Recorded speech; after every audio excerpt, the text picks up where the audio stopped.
Continuamos en esta programación de hoy conversando con la doctora Mericarla Pichardo, quien es uróloga, y estamos hablando de la importancia de ser multidisciplinario hoy día. Y nos has hablado, doctora, de la importancia que tiene disponer de un urólogo que se haya formado en oncología, en cáncer, que él, además de ser un urólogo general que entienda todo lo de urología, se haya especializado o subespecializado en cáncer. Nos has hablado de la importancia que tiene la andrología, del manejo de los andrógenos, el tema hormonal, de la salud hormonal en el hombre. ¿Cuáles otras áreas podemos nosotros encontrar como disciplinas especializadas, subespecializadas en la urología? Sí, aparte de la parte sexual del hombre, también está la reproductiva. La parte reproductiva. La parte reproductiva que la maneja también el andrólogo. Se encarga de la salud reproductiva del hombre. Tradicionalmente se cree que quien debe hacer todas sus evaluaciones cuando hay algún tipo de problema para quedar embarazado es la mujer. Sin embargo, recuérdese los reyes, doctora. Recuérdese los reyes. El tema que tenía una mujer, una lady de esas en Inglaterra, por ejemplo, o en Francia, cuando se casaba con un rey, era darle heredero. Si esa mujer no quedaba embarazada, era un tremendo lío para esa mujer, so pena incluso hasta de ser relegada, y de ese rey entonces dedicarse a buscar otras mujeres que le dieran, y muchas veces no se daba porque el problema entonces estaba en él y nadie se imaginaba que el problema podía estar en él. O sea que eso que usted dice viene de tiempos antiguos. Así es. Y en la mitad de los casos que hay algún tipo de inconvenientes para quedar embarazadas, hay un componente que influye el hombre, la parte del hombre. ¿En el 50%? En el 50%, exactamente. Entonces debe ser una evaluación en conjunto. Y hay la parte de ginecología que se encarga de la salud reproductiva, se apoya en el urólogo andrólogo para que le ayude a la evaluación de la parte masculina y de ayudar a también hacer los tratamientos de lugar en ese hombre. Entonces es muy importante esta parte, también la subespecialización de la andrología que abarca tanto salud sexual como reproductiva del hombre. Entonces tendríamos hasta ahora dos grandes grupos, ¿no?, dentro de la urología, que son áreas de subespecializaciones. Existen otras áreas donde la urología se ha subespecializado, y recordándole a los amigos que nos acaban de sintonizar, que hoy conversamos de urología en este recetario. Hablamos con la doctora Mericarla Pichardo. Doctora, una pregunta que se me ocurre antes de seguir con el comentario. El hecho de usted ser mujer, ¿a usted la limitó para entrar a esta especialidad de la urología? La limitante que había inicialmente... O sea, la respuesta es sí, entonces. Aquí hubo mucha limitante en el mundo, en la entrada de la mujer al área de urología. Sí, porque realmente cuando yo estudiaba medicina, yo no recuerdo que existiera una uróloga. Quizás había, pero no era... no abundaba la mujer en el mundo de la urología. Sí, es correcto. Eso fue cambiando a partir de finales de principios de 2000, por ahí, que ya empezaron a verse urólogas en algunas de las escuelas. En la escuela del Gautier hubo una uróloga y luego pasaron muchísimos años entonces entré yo, pero ahora mismo en la mayoría de los programas a nivel mundial, el 30% al menos de las que están en formación ya son mujeres. Son mujeres. Pero esto viene acompañado del avance que ha tenido la urología. ¿Ah, sí? Claro, porque al ser anteriormente una especialidad como muy limitada, temas muy puntuales como de próstata, etcétera, generaba como un aura de que eso era cosa de hombres, ¿sabes? Exacto. Pero a medida que se ha ido subespecializando y que hay tantas áreas, tantos campos que explorar y que manejar en la urología, entonces ya simplemente es una especialidad médica como cualquier otra, Así una es. especialidad quirúrgica. Y sí se ha abierto un campo donde ya no hay ese velo de pensar que eso no es una especialidad para mujeres. Incluso no hemos tenido resistencia de los pacientes para nada. Era más como un estigma de que no debíamos estar haciendo esas cosas. El hombre se siente cómodo en que sea evaluado, que sea atendido por una mujer en su experiencia. No hay... Totalmente, Sí, totalmente. sí. Eso es muy bueno saberlo, y es muy bueno que la gente pues escuche esta experiencia de parte de la doctora Mary Carla Pichardo. Doctora, decíamos que existen dos áreas que han sido descritas que son multidisciplinarias: el manejo del cáncer, de todo lo que tiene que ver con la vía urinaria, riñones, uréteres, vejiga, uretra, próstata y glándulas, testículo, ¿verdad?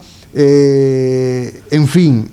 Y un área que tiene que ver con los andrógenos, testosterona, la salud reproductiva. ¿Existen otras áreas de subespecialización en urología? Otra área que se ha especializado totalmente es el área de las piedras de la vía urinaria. Las piedras, los cálculos. De los cálculos, las litiasis urinarias. Toda esa parte incluye un manejo complejo donde ya no hay que abrir una persona, hacerle una herida grande de un lado a otro del abdomen. Sí, porque antes existía en esa misma escuela, en el Salvador Begotier, que llegó sin lugar a dudas a ser el centro de salud de mayor prestigio para formar cirujanos. Se hablaba de grandes incisiones, una gran herida definía que lo había operado un gran cirujano. Sí. Ese era el eslogan: grandes incisiones, grandes cirujanos. Sí. Entonces, ya eso no es así, doctora. Ya eso no es así. Antes, recibir una cirugía del riñón implicaba tener toda un área del abdomen con una herida que duraba muchísimo en recuperarse, tanto del dolor como de cualquier complicación que podía haber, incluso un bulto que se le hacía a la gente ahí al lado del abdomen para sacar una piedrecita del riñón. Entonces ya todo eso se hace por vía endoscópica, con láser. Valdría decir que en ese caso valía más la sal que el chivo. Valía más la sal que el chivo. Valía más la sal que el chivo. Así es. Aparte de que hacer una herida en un riñón es una parte del riñón que ya no va a funcionar porque va a tener una cicatriz. Exacto. Entonces le quitábamos incluso función parcial al riñón para ir a resolver una piedra. Entonces ya todo eso se hace por vía endoscópica, rompiendo la piedra, ya sea con láser o con otro tipo de equipos. Y también las del riñón, de adentro del riñón, se hace un orificio muy pequeño, de 1 centímetro aproximadamente, y por ahí se llega al riñón y se entra una camarita y se rompe cualquier cantidad de piedra que pueda haber adentro de ese riñón. Dentro del riñón. Exactamente. Entonces esa es una subespecialidad, ¿verdad? Esa es una subespecialidad, y viene una parte muy importante, que no es nada más que nosotros rompamos las piedras, sino que dentro de esa especialidad de piedra ya hay una subespecialidad en prevención, porque ya entra la parte de por qué ese paciente hizo una piedra, por qué formó piedras, qué componentes de su orina están alterados, de su metabolismo. Incluso se entra al paciente en un programa de nutrición de lo que él necesita comer y evitar para no desarrollar piedras, porque las piedras pueden deteriorar el funcionamiento del riñón. Si se repiten, necesitan otra vez grandes cirugías, cirugías que, aunque sean por dentro, son cirugías importantes para el riñón. Y entonces también dentro de la parte de litiasis está una subespecialidad ahí adentro, que es la de prevención. Prevención de esas piedras, de esos cálculos, como le decimos. Exactamente. Doctora, usted hablaba de una complicación o de complicaciones que pueden surgir a consecuencia de piedras. Antes de seguir con el desarrollo de este programa, que básicamente es un programa dedicado a ver la importancia que tiene la multidisciplinaridad, el ser multidisciplinario, en que usted debe ir en urología a quien le toca, y ser manejado por un subespecialista, porque ese es el beneficio que tenemos hoy día, gracias a la formación que cada día vamos adquiriendo en personas que se dedican a estudiar y a subespecializarse. Usted nos decía, doctora, que existen complicaciones con las piedras. Uh-huh. ¿Qué complicaciones puede llevar una piedra o piedras en la vía urinaria? Sí, cuando se forma una piedra, se forma porque algún componente de la orina está de más, entonces se pone sólido adentro de la orina. Exacto, y se convierte en una piedra. Y entonces se le va pegando otra cosa sólida arriba y se vuelve una piedra al final. Y es literalmente una piedra. Una piedra en un riñón, una piedra formada. Una piedra formada. Entonces, ¿qué pasa? Por donde esa piedra se estanca, en cualquier parte estrecha que tenga la vía urinaria, ahí la orina de esa zona ya no puede salir porque la piedra la tapa. Bueno, entonces se tapó esa vía. Exactamente. Entonces, dentro del... ¿Y qué pasa con esa orina entonces, doctora? Puede pasar lo siguiente, el mismo riñón adentro tiene muchos conductos que van desembocando a un conducto único. Exacto, para sacar la orina, ¿no? Entonces, cuando una piedra se estanca en ese conducto, esa orina que no sale, primero es una orina que está estancada, que se infecta.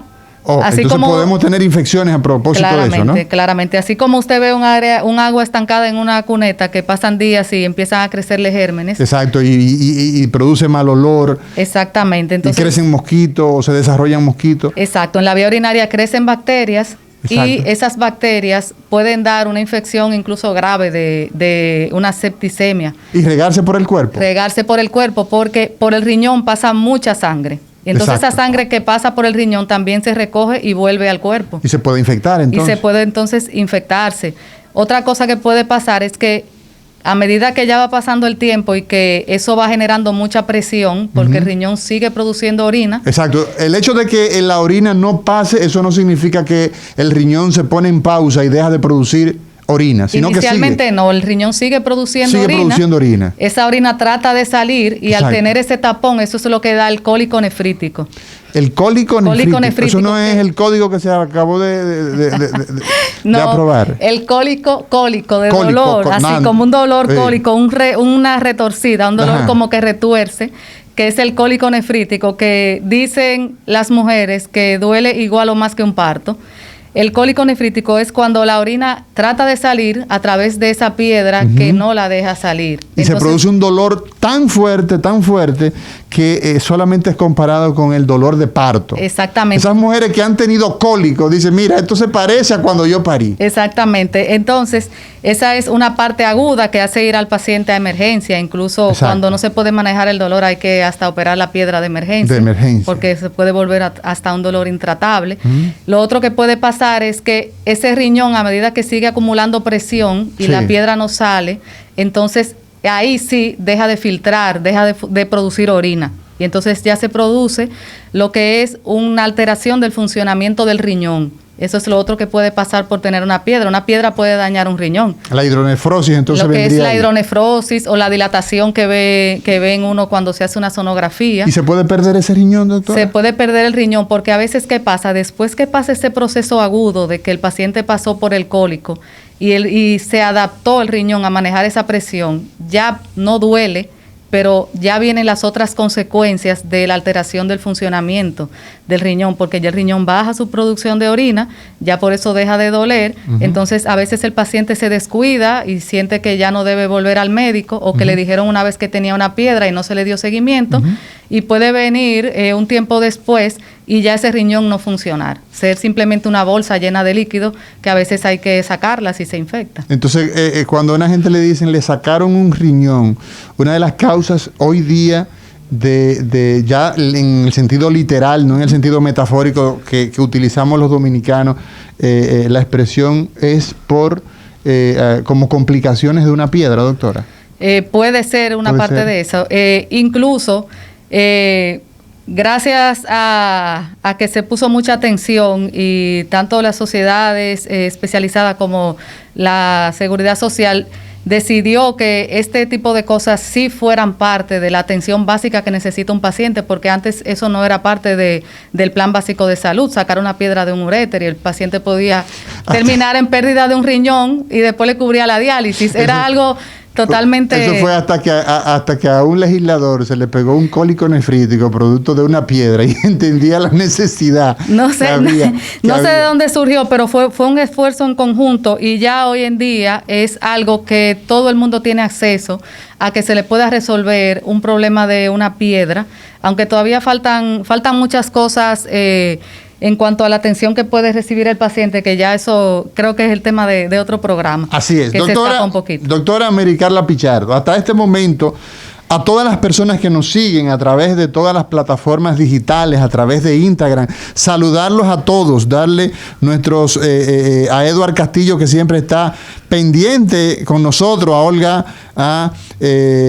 a Jaime Daniel, a Belkis Pérez, a la doctora Molina, a ESE Consulting, a Zoraida Núñez, Starling Mateo, a Sixto Aria, Dalia Pimentel, a Cleo PM. Hay una cantidad inmensa de personas que no quisiéramos dejar de mencionarlas a ninguna, pero son tantas personas. Gracias por ustedes estar siempre pendientes.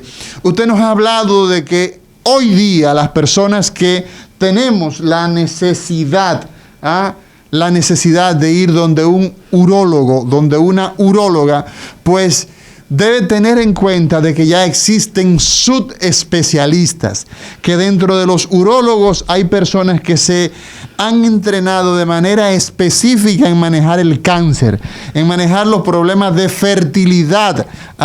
Usted no tiene la posibilidad de concebir. Hasta ahora su matrimonio no ha podido producir hijos. Pues entonces es necesario que dentro de las investigaciones, porque el 50% nos dice la doctora Pichardo de los problemas de fertilidad los produce el hombre, entonces existe una subespecialidad que es el área de la andrología, pero también el manejar las piedras, donde antes había que hacer una super cirugía, donde había que darle un machetazo debajo del brazo a la gente y había una cicatriz que iba desde la espalda hasta la parte anterior del tórax, a nivel, del abdomen. Toda ese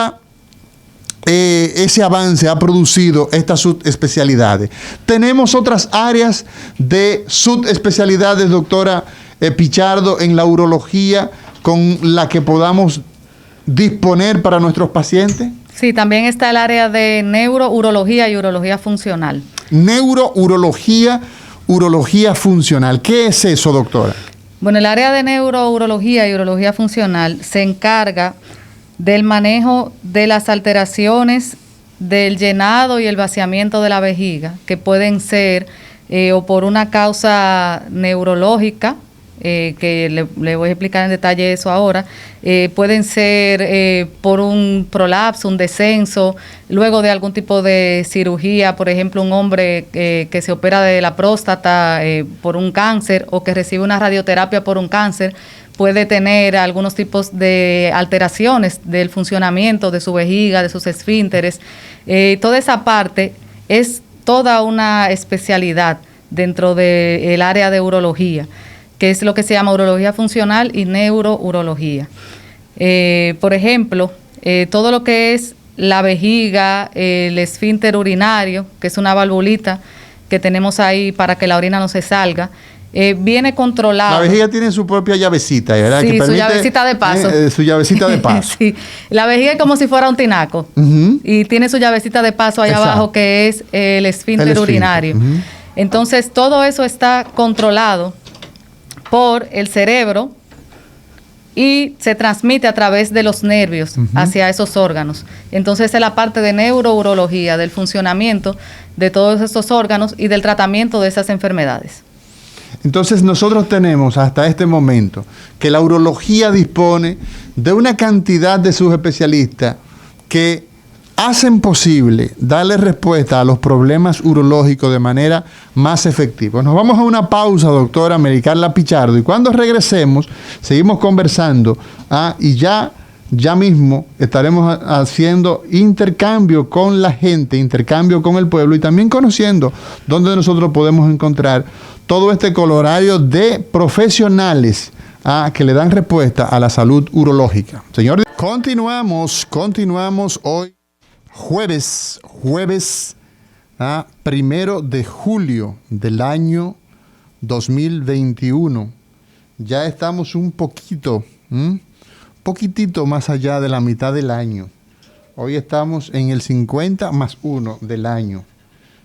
El año 2021, ya estamos en el mes 7 y hoy jueves conversamos a los que nos dedicamos al bisturí, los que nos dedicamos a la actividad quirúrgica.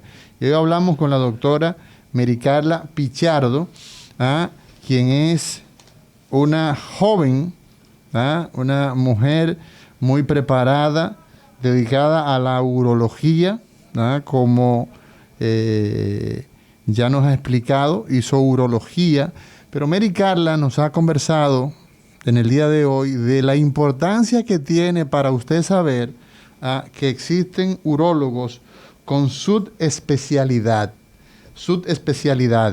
Y esas subespecialidades, pues entonces, están entre la oncología, por un lado, está la andrología, está el manejo de los cálculos, las piedras, como la conoce el pueblo, sería la tercera, y finalmente el manejo funcional, la urología o la urología funcional.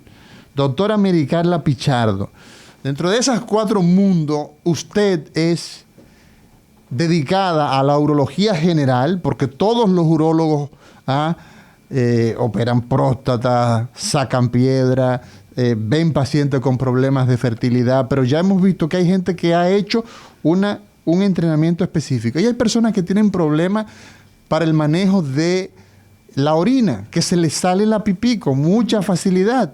Entonces usted es una profesional que se dedica a la urología, Así es. La parte funcional. Explíquenos cuáles son las principales situaciones que llevan a que una persona tenga problemas de retener su orina. Sí, hay para que una orina pueda ser expulsada del cuerpo, tienen que suceder 2 cosas. Lo primero es que la orina se va acumulando en la vejiga, se va guardando. Uh-huh. La vejiga es un músculo redondo que se llama detrusor, y al momento de uno orinar, la vejiga tiene que hacer una contracción, como que ese músculo exprime la orina hacia afuera. ¿Verdad? Exactamente, como si exprimiera la orina hacia afuera. Exacto. Entonces, todo lo que está afuera de la vejiga, llámese la uretra, que es el conducto por donde sale la orina. Ese es el caño de la orina. El caño de la orina, sí. Exactamente. El esfínter, que es la valvulita que dijimos, la llave de paso. Incluso los músculos que están alrededor de la uretra tienen que abrirse como si fuera una compuerta. Exacto, para darle paso. Para darle paso a la orina. Entonces, cualquier cosa de eso que deje de funcionar, eso funciona de manera automática. Uno se sienta en el baño o se para en el inodoro a orinar y eso el cerebro lo manda todo junto. Hay unos sinvergüenzas que se paran en la calle. Hasta en la calle. Tú ves todas las autopistas de este país, tú ves unos bandidos que agarran y sacan su féfere, sacan su pertenencia, y entonces a veces se ponen hasta de frente. Entonces, eso ocurre, la salida de orina, doctora, ocurre de manera espontánea. Espontánea y voluntaria. Exactamente. Por eso, esas personas deliberadamente deciden orinar donde sea, los que se paran en la calle. Igual que podrían decidir esperar llegar a un baño. Exacto, también, ¿verdad que sí? En condiciones normales. Entonces, esto es un hecho voluntario que empieza a suceder en el cerebro. El cerebro piensa y decide, ya voy a orinar. Exacto. Y nada más por pensar eso, se desencadenan un sinnúmero de cosas automáticas que hacen que la vejiga se contraiga y que todas esas cosas se abran, se relajen, todo lo que deja. Pues esas compuertas, digan, todas esas voy para compuertas allá. abran, exactamente. Entonces, cualquier cosa que altere eso, tanto la parte de la voluntad como por donde llega esa electricidad a los órganos, si hay, por ejemplo, un trauma que le produce un daño en la médula espinal, a los pacientes, o si hay cualquier enfermedad neurológica, un virus de eso, como una esclerosis lateral amiotrófica o cualquier cosa que altere esa comunicación también entre el cerebro y el órgano que es la vejiga, va a hacer que la comunicación, la electricidad no le llegue adecuadamente a que eso funcione. Eso es en la parte neurológica principalmente. Ese es el grupo que tiene que ver con lo neurológico, Con ¿verdad? lo neurológico, o algunos de ellos, ¿no? exactamente. Los más frecuentes. Exactamente. Y también hay otras cosas ya que son propiamente del músculo de la vejiga. Por ejemplo, si ese músculo se dañó porque alguien duró muchos años con una próstata que lo tapaba y no le daba un seguimiento, ese músculo puede perder su capacidad de contraerse y de no poder expulsar la orina hacia afuera. Puede pasar en un diabético que no tiene control, que ya la vejiga deje de sentir y de ese músculo funcionar adecuadamente.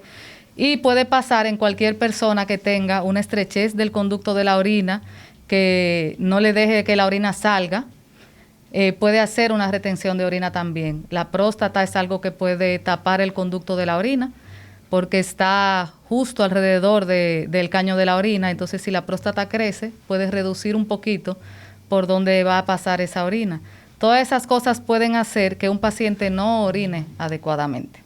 Doctora, uno de los aspectos que usted ha mencionado tiene que ver con el paciente que tiene un daño neurológico directo, por ejemplo, en el caso de las lesiones medulares, que este país produce una gran cantidad de discapacitados, de gente que lamentablemente pues deja de controlar la orina y hay que ponerle entonces una sonda de por vida. Ponerle una sonda de por vida y esas personas tienen problemas para defecar, para hacer popó, para hacer pipí, para caminar, para sentir. ¿Qué hacemos en el mundo de la urología que usted pues maneja? Y encontramos a la doctora Mary Carla Pichardo en el grupo URUS, así como suena, URUS, y lo encontramos en el teléfono 809-792-3411, 809-792-3411, pero no solamente a ella, sino un equipo multidisciplinario, porque precisamente eso es lo que nosotros queremos que ustedes tengan en consideración, un grupo de urólogos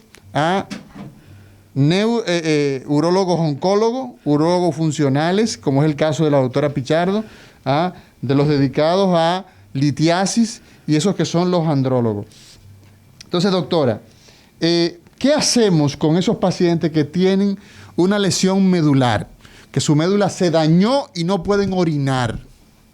Sí, mira, eso que comentaban de la sonda fija, para nosotros la sonda fija es una medida o temporal o un último recurso, pero no debe ser parte del manejo habitual y a largo plazo de un paciente neurológico. Incluso, así como el paciente vaya a hacer su rehabilitación de los miembros inferiores de la pierna, la rehabilitación de la vía urinaria y de la parte del intestino debe ir en conjunto con eso, porque esos órganos son unos de los que más se afectan con esa pérdida de comunicación que hay entre el cerebro y la parte de la pelvis, ¿de acuerdo? Entonces, eso es parte de esa recuperación. Eso de tener la sonda fija es algo que lo podríamos utilizar en el momento inicial del trauma. Exacto, para el manejo del agudo. Choque medular, lo que se llama lo que se conoce como choque medular, que cuando el paciente ni siquiera tiene reflejos, que no mueve nada,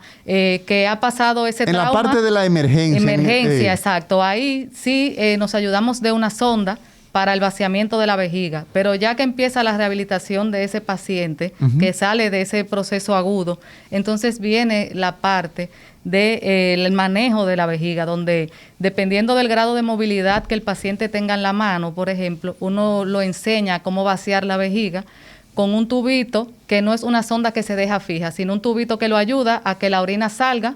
Si la vejiga no tiene la capacidad de contraerse, sale a través de esa sonda y entonces ya se le retira y no tiene que andar con una sonda enganchada ahí, que aparte de que le quita movilidad, también se le infecta. Entonces, eso se llama cateterización intermitente. Y lo debe hacer el mismo paciente. El mismo paciente, porque lo que se busca con un paciente de un trauma medular es su independencia y reintegración a la sociedad. Exacto. No que sea una persona aislada socialmente y una carga familiar. Se necesita un apoyo familiar y que la persona sea lo más independiente posible y que sus funciones cotidianas, dentro de ella la parte de orina, y de la defecación, es una función fisiológica, es algo que el paciente hace muchas veces al día y tiene que aprender a hacerlo de manera independiente. Y es importante porque mucha gente se limita a salir porque eventualmente puede tener un accidente. Por ejemplo, claro. Con el tema este de la bolsa, el tema de la sonda. Claro, ¿y qué pasa con el paciente del trauma medular? Es un paciente muy particular porque eso es como cuando a uno se le bloquea la electricidad en un sitio y hay un cortocircuito. Sí. O sea, en la vía urinaria puede pasar cualquier cosa. Puede pasar que el paciente tenga una retención, como puede pasar que sea que la orina se sale. Entonces viene el tema de los pañales. Los pañales tampoco deben ser la solución porque le dañan la piel al paciente, se infecta esa y le orina, limita a esa persona, se cohíbe. Limita, exactamente. Entonces, lo que se busca con el manejo de eso es controlar esos escapes de orina, que casi siempre se pueden controlar inyectando Botox en la vejiga. O sea que en el manejo de ese paciente, oigan bien, porque hoy esto es lo que a nosotros nos interesa. En ese paciente hemos visto que la urología tiene la bendición hoy día de tener expertos que se han departamentalizado, que han tomado una parte de las enfermedades y se han especializado en eso. En el caso de la doctora Pichardo, la doctora Mericarla Pichardo, la encontramos en URUS, URUS en el teléfono 809-792-3411, 792-3411, y esos pacientes que han tenido lesiones medulares, esos pacientes que están hasta el día de hoy están condenados a andar con una sonda vesical hasta que desaparezcan de este mundo, tienen opciones, a lo mismo que esas personas que tienen salida de la orina, que no pueden retenerla, entonces tienen que estar usando pañales de manera permanente. Nos vamos a una pausa y cuando regresemos, seguimos con la doctora Pichardo, uróloga funcional.